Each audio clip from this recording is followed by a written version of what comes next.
So tonight we're going to hear from a legend.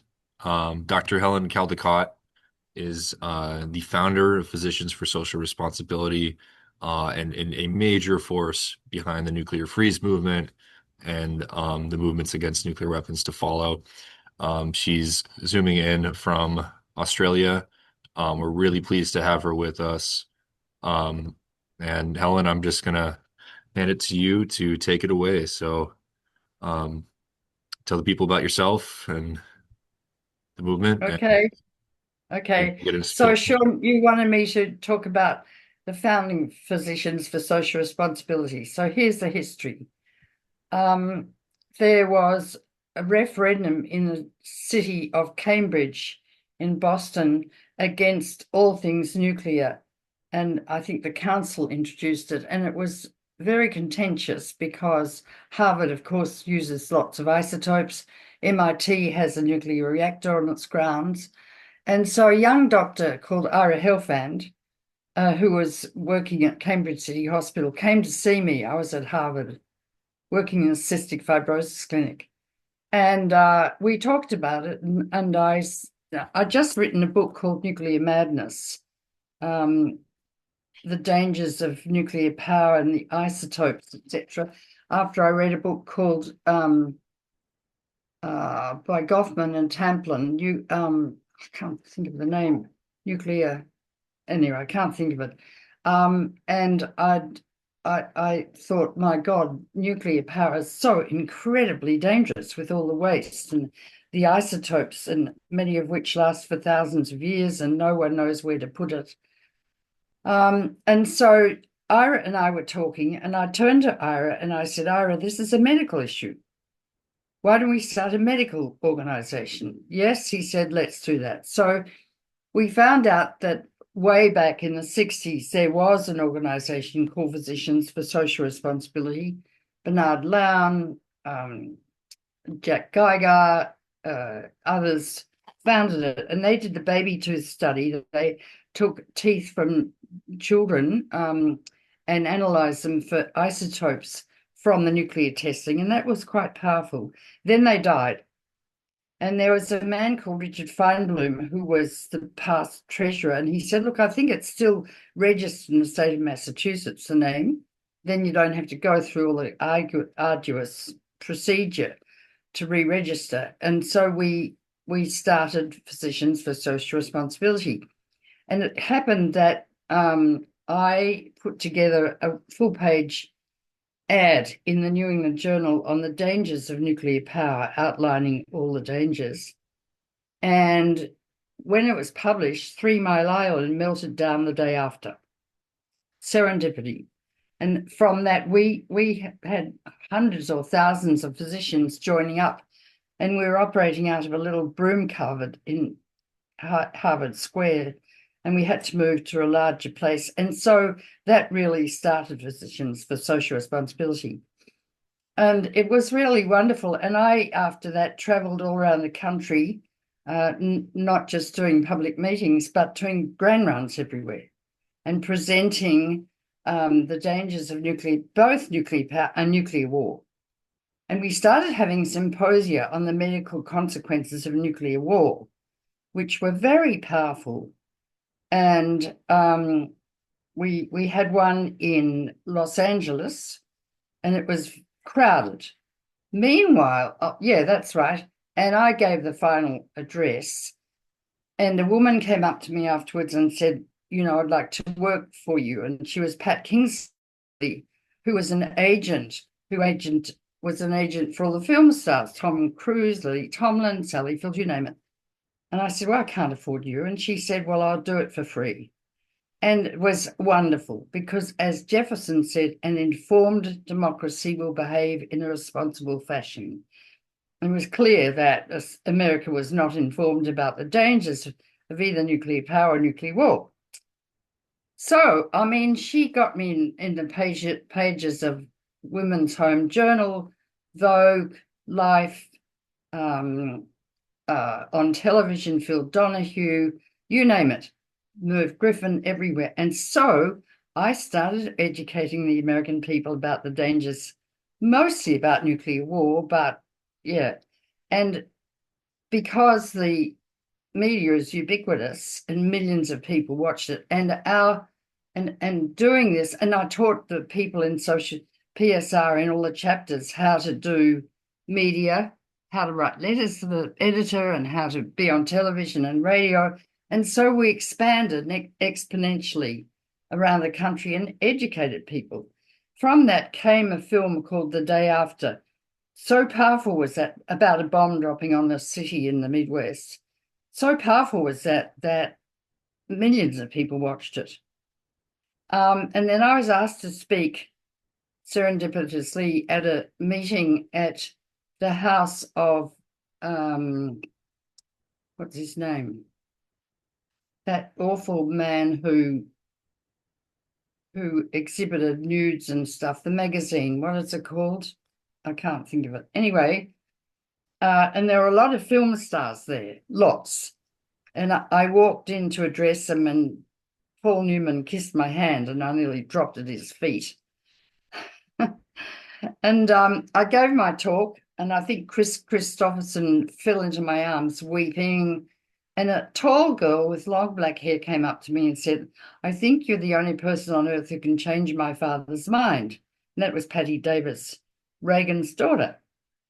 So we got an appointment with him, and we swept into the portico in the White House, and I went in and met him in the downstairs library, in which there were no books.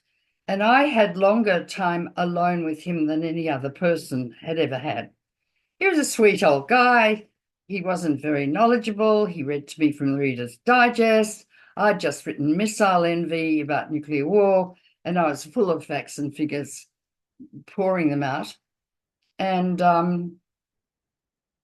maybe I changed his mind. I'm in his autobiography. Anyway, shortly after that, he arranged to meet with Gorbachev, who was a wonderful man, in Reykjavik in Iceland. And together, two mere men over a weekend almost agreed to abolish nuclear weapons, but they got hung up on Star Wars, which was Reagan's idea of missiles shooting other missiles, which never would have worked. And Playboy was the name of the place where we had the meeting with the film stars. And so Gorbachev should have said, "Look, have your Star Wars," because he knew it wouldn't work. But he got hung up on that, and unfortunately, we lost the opportunity to remove all nuclear weapons. My God, what an opportunity!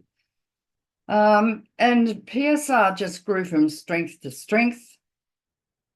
Then Bernard Lowndes, who was one of the founders way back in the 60s, started this group called International Physicians for the Prevention of Nuclear War, and he got a woman to lobby for the Nobel Peace Prize. Well, I'd already been nominated by Linus Pauling. He came up to a platform after I'd given an address. I mean, I was speaking in maybe 2 cities a day, doing grand rounds, doing huge meetings. I mean, it was massive. And Linus Pauling said, "I've just nominated you for the Nobel Peace Prize." Well, I was overwhelmed. He said, "Don't lobby them. They don't like that." But anyway, Lown invited me to this initial meeting, IPPNW, which he was founding.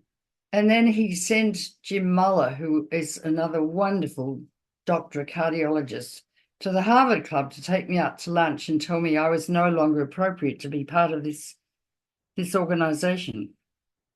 He held big conferences internationally. He got a woman from one of the European countries to lobby for the Nobel Prize, and he got it.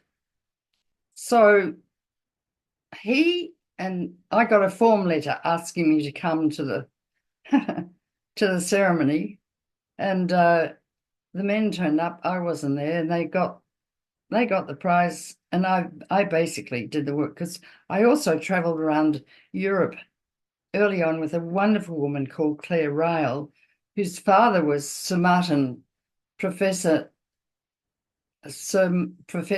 Sir Martin Ryle, who founded radar, and always felt terrible about that because it was used in war.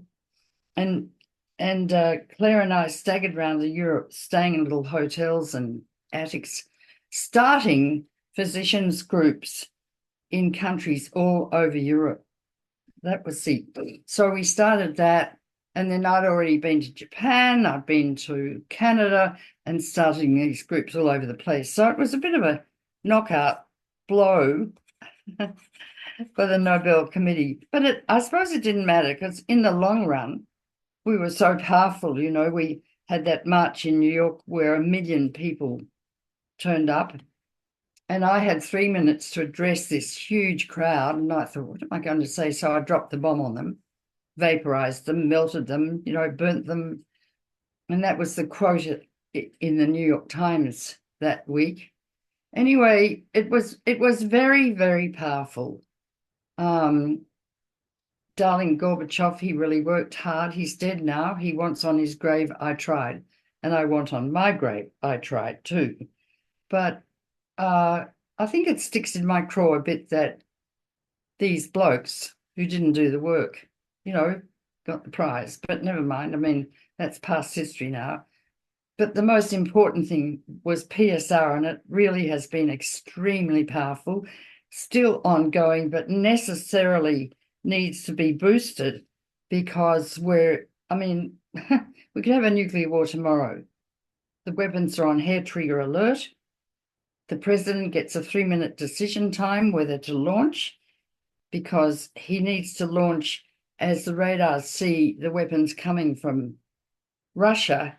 He needs to launch because if he doesn't, he'll lose the missiles that are located in the western states of the United States.